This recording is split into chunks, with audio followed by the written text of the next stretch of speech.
This video is the first video of a multi-video series on the modeling of ice accretion on an airfoil using FENSAP-ICE. The geometry used will be a NACA 0012 airfoil. The parameters can be seen on the left, and the steps followed will be first to model the flow field, then the droplets cloud, and then the surface thermal and mass balances to get that final ice shape. Part 1 will focus on the flow simulation using FENSAP. We'll do that using FENSAP-ICE version 2024 R2. I already opened it, and what we see here is the project manager view. There's a few icons here to perform actions. The blue ones are related to project management.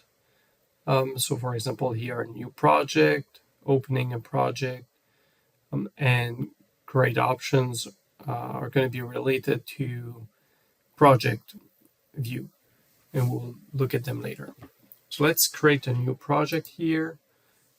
We'll call it NACA 0012 4 degree. Okay, now we need to decide which type of units we will use. In that case, we will use the default, which are metrics. So let's go there.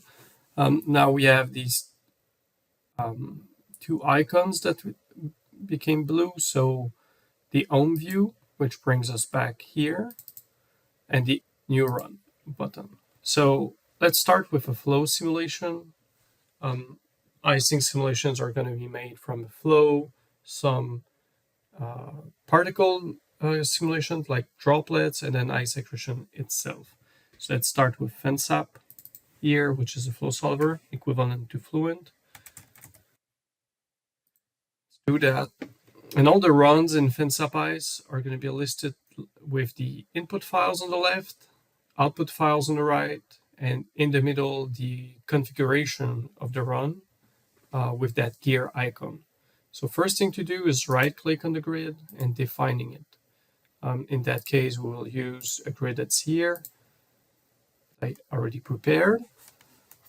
And now you see that gear icon is now blue, which means that we can configure the run, and that's what we will do. So let's double click on that. It will open the setup view. On the left, you have the mesh that is being shown with the different boundaries. So right now, only the inlet and walls are being shown. We will look at the rest of the grid afterwards.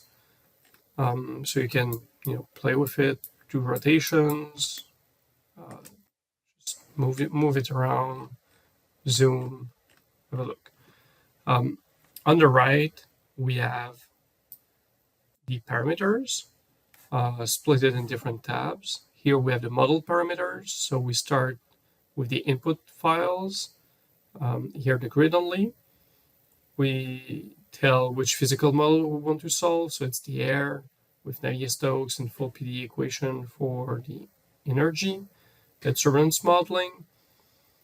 Now let's go to the conditions tab, where we'll set the reference conditions. In that case, we have an airfoil with around half a meter length. We'll set 103 meters per second and a temperature of 265 Kelvin. And we have to define the initial condition, which is going to be used also to define the inlet. So instead of velocity components, let's use the velocity angles. In that case, we'll use 4 degrees as angle of attack. And on the left, note that we have that arrow here that's showing the exact condition that's being set for the velocity components. Let's go look at the boundaries now for the. So we have in FENSAP, all boundaries are listed with these 4-digit numbers. So inlets are coded with 1000, walls are 2000. The symmetry boundary is 4000. So let's look at the parameters for the inlet. So we have a supersonic or far field inlet with some default parameters. What we will do here is import reference conditions. And you can see that they were imported correctly. So let's go look at the walls. So we will apply a no-slip wall, right? And here we will put a temperature on that wall, since in icing simulation, we need to extract the convectivity transfer that happens on the surface. And that's done in the software by imposing a temperature and then using a relation to get that heat transfer. So by right-clicking that box, we don't have to define it manually. What we can do is use the stagnation temperature, but actually using a slightly higher temperature is a bit more stable. So let's do that. So let's do the same thing for all the other walls. And there's really nothing to do for symmetry, but I wanted to show here, these boxes, if you click on them, it's going to activate the mesh. And so what we can do is we can look at the symmetry mesh in that case, which is so that case is an extruded mesh, so 2.5D grid. So that's it. Let's look at the solver parameter. So it's going to be a steady state simulation with CFL number here. We'll do only 150 iterations. In the output tab, I won't change anything apart from requesting drag, lift and drag, actually. And the drag direction is going to be based on the inlet boundary, which is, we only have one, so it's the 1001. Now let's click on that run. It's going to bring us to the run view, with different tabs. Let's run using 12 cores and start. So the tabs we have here, so execution, log, and graphs is going to show different things. So execution is really giving you an idea of what's happening. In the log, you have the full log of all details. It can be shortened if wanted through the output tab. Then we have the graph tab. So here you can have a look to the different residuals, for example, Navier Stokes or lift coefficient here. What's also interesting is total heat transfer. Now the simulation is done. We can see here in the execution tab, computations have ended normally. What you have here is a view icon, so you can click on it. And what it's doing, it's opening View Miracle, and with that, we can have a look at the results immediately.